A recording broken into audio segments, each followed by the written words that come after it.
BJP सांसद और राष्ट्रीय जनतांत्रिक गठबंधन के उम्मीदवार ओम बिरला लोकसभा के अध्यक्ष चुने गए। प्रधानमंत्री नरेंद्र मोदी ने उनके नाम का प्रस्ताव रखा। केंद्रीय मंत्री अमित शाह, राजनाथ सिंह समेत कई दिग्गजों ने इस प्रस्ताव को समर्थन किया। विपक्ष की ओर से के सुरेश के नाम का प्रस्ताव रखा गया था। ईडी कथित शराब घोटाला मामले में दिल्ली के मुख्यमंत्री अरविंद केजरीवाल को बड़ा झटका लगा है। राउज एवेन्यू कोर्ट ने उन्हें 3 दिन की सीबीआई की रिमांड पर भेज दिया है। अब वे तिहाड़ जेल नहीं बल्कि कोर्ट से सीधा सीबीआई के दफ्तर गए, जहां 3 दिन तक उनसे पूछताछ की जाएगी। सीबीआई ने आज सुबह ही उन्हें गिरफ्तार किया था और कोर्ट से 5 दिन की रिमांड मांगी थी, लेकिन दोनों पक्षों की दलीलें सुनने के बाद राउज एवेन्यू कोर्ट ने सिर्फ 3 दिन की रिमांड मंजूर की थी। अब 29 जून को एक बार फिर उनकी कोर्ट में पेशी होगी। भगवान भोलेनाथ की प्राकृतिक स्वरूप अमरनाथ दर्शन के लिए इस साल यात्रा 29 जून को शुरू हो जाएगी।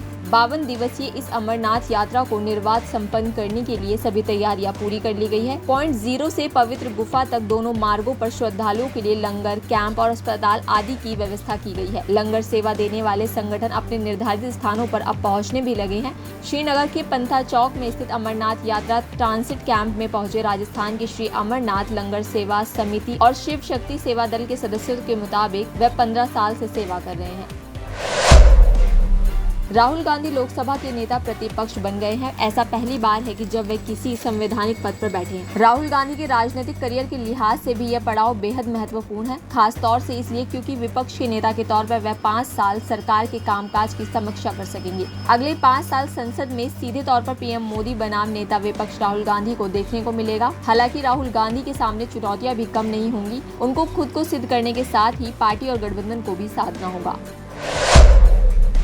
सुप्रीम कोर्ट ने बुधवार 26 जून को दिल्ली सरकार और नागरिक एजेंसियों को एक बैठक बुलाने और शहर के हरित क्षेत्र को बढ़ाने के व्यापक उपायों पर चर्चा करने का निर्देश दिया है। साथ ही ये भी कहा है कि वृक्षों का आवरण खत्म होने के कारण लोगों को गर्मी का एहसास हो रहा है। जस्टिस अभय एस ओका और जस्टिस उज्जवल भुइया की अवकाशकालीन पीठ ने दिल्ली सरकार को ये निर्देश दिए हैं। पीठ ने कहा है कि अदालत वन विभाग और वृक्ष प्राधिकरण से दिल्ली में पेड़ों को अवैध रूप से नुकसान पहुँचाने की गतिविधि पर नजर रखने की उम्मीद करती है। पेड़ों की कटाई के अवैध और उच्च स्तरीय काम को ध्यान में रखते हुए अदालत दिल्ली सरकार, वन और पर्यावरण विभाग, वृक्ष प्राधिकरण, एमसीडी और डीडीए को नोटिस जारी करती है।